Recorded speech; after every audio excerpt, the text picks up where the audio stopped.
Hello बच्चों, अगला उसके आगे का जगत जनायो जी सकल सो हरि जान्यो नाही, ज्यों आँखें सब देखिए आँख न देखी जाए। कवि बिहारी जी इसमें सार्वभौमिकता का वर्णन करते हुए भक्त को समझा रहे हैं कि हे भक्त, तू ईश्वर को जान ले, उसी में तुम्हारा कल्याण है। कह रहे हैं जगत मतलब संसार, जनाया मतलब ज्ञान कराया, जी ही मतलब जिसने, सकल मतलब संपूर्ण, जिसने संपूर्ण जगत का ज्ञान कराया, संपूर्ण संसार का ज्ञान कराया, सो हरि जान्यो नाहि, हम उसी ईश्वर को नहीं जान पाते हैं। जिस ईश्वर ने हमें संपूर्ण संसार का ज्ञान कराया, उसी ईश्वर को हम नहीं जान पाते हैं। जिस प्रकार से हमारी आँखें सब कुछ देख सकती हैं लेकिन अपनी ही आँखों को नहीं देख पाती हैं, और उसी प्रकार से हम उस ईश्वर को नहीं जान पाते हैं जिन्होंने हमें संपूर्ण संसार का क्या कराया है, ज्ञान कराया है। अब इसका काव्य सौंदर्य होगा वही सेम ही होगा, ब्रज काव्य सौंदर्य, भाषा ब्रज होगा, शैली मुक्तक होगा, गुण प्रसाद होगा, रस शांत होगा, छंद दोहा होगा, और अलंकार में बस यहाँ पर अनुप्रास अलंकार है। अब अगला पैसेज, जब माला छापा तिलक सरे नये को काम, मन कांचे नाचे प्रथा साँचे राचे राम। इस दोहे में इसका प्रसंग है कि बिहारी जी ने भक्ति में आडंबर करने वालों को, तो एक तो आडंबर करते हैं, दूसरा सच्चे मन से ईश्वर की आराधना करते हैं, तो उन आडंबर को समाप्त करके जो वास्तविक भक्ति करता है उस पर ज़्यादा बल दिए हैं। तो कहते हैं जप मतलब जपने, सब लोग ऐसे माला जपते हैं ना, ऐसे ऐसे ऐसे ऐसे करके, वही कह रहे हैं कि माला जपने से छापा एक प्रकार का छापा तिलक होता है, टीका लगाना, लोग बड़ा बड़ा सा सर पे लगाए रहते हैं सफ़ेद सफ़ेद कलर में। तो सरे न एको काम, सरे मतलब सिद्ध होता है, ना मतलब नहीं, एको मतलब एक भी, काम मतलब काम।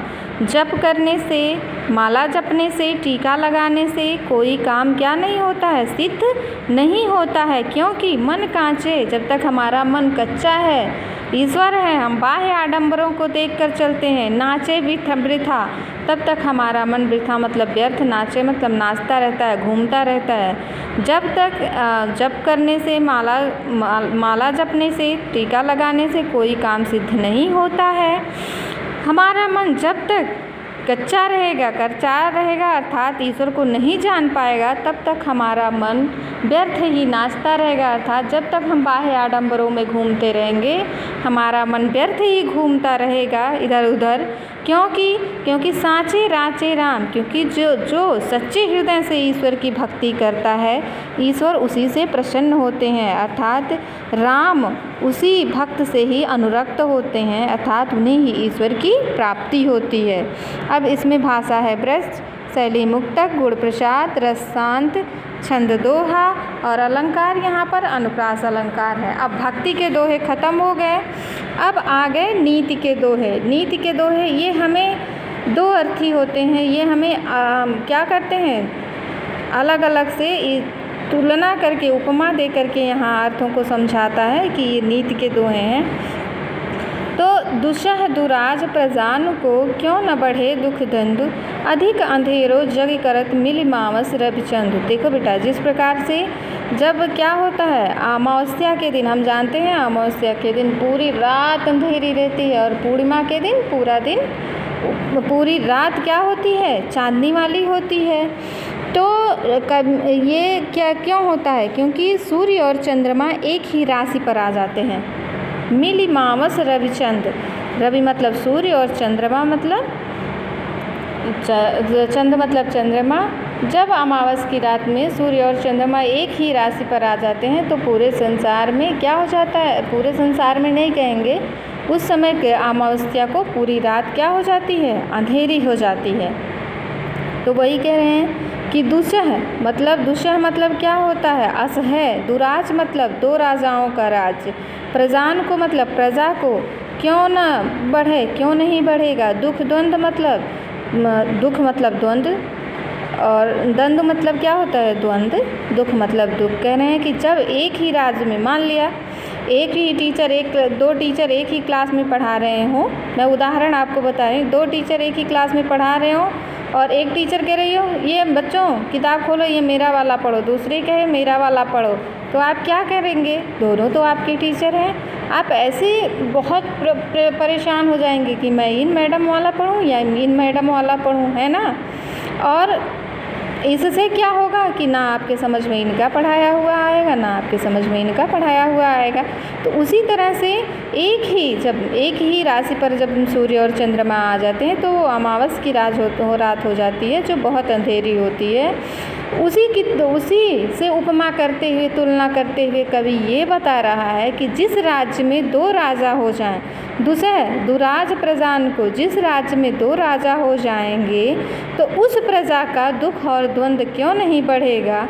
जिस प्रकार से अधिक अंधेरो जग प्रकाश, जिस प्रकार से संसार को अत्यधिक अंधेरा करता है, क्या करता है? मिली मावस रविचंद्र, जिस प्रकार से चंद्रमा और सूर्य एक ही राशि में आ जाने के कारण अमावस की रात को अत्यधिक अंधेरा करते हैं। अर्थात सीधे अर्थों में कि जिस राज्य में 2 राजाओं का शासन होता है उस राज्य की प्रजा का दुख 2 गुना बढ़ जाता है, क्योंकि 2 राजाओं के अलग अलग आदेश होते हैं, अलग अलग नियम होते हैं, अलग अलग नीतियाँ होती हैं, और पिसता कौन है? उसमें बेचारी प्रजा पिस जाती है। उसी प्रकार से अमावस्या की तिथि को सूर्य और चंद्रमा एक ही राशि पर मिलकर संसार में और अत्यधिक अंधेरा कर देते हैं। तो सीधे अर्थों में कि जिस प्रकार से 2 राजाओं का एक ही राज्य पर शासन करना प्रजा के लिए दोहरे दुख का कारण बन जाता है, उसी प्रकार से चंद्रमा और सूर्य का एक ही राशि में आकर मिल जाना क्या हो जाता है? अत्यधिक अंधेरा होने का कारण बन जाता है। अब इसका जो है काव्यगत सौंदर्य, इसका भाषा ब्रज है, सब कुछ वही ऊपर वाला रहेगा। भाषा ब्रज, शैली मुक्तक, गुण प्रसाद, रस शांत, छंद दोहा, बस अलंकार बदलते रहते हैं। अलंकार है अनुप्रास अलंकार, श्लेष अलंकार और दृष्टांत अलंकार। दृष्टांत अलंकार मैं बता दे रही हूँ, ऐसे बड़े कक्षाओं में आप पढ़ेंगे कि जब उपमेय में उपमान का प्रतिबिंब दिखाई देता है तो वहाँ पर दृष्टांत अलंकार होता है। तो इसको ना लिखिए तब भी चलेगा, लेकिन अनुप्रास और श्लेष आप जानते हैं, इसलिए अनुप्रास और श्लेष आपको लिखना पड़ेगा। अब अगले पैसेज में हम लोग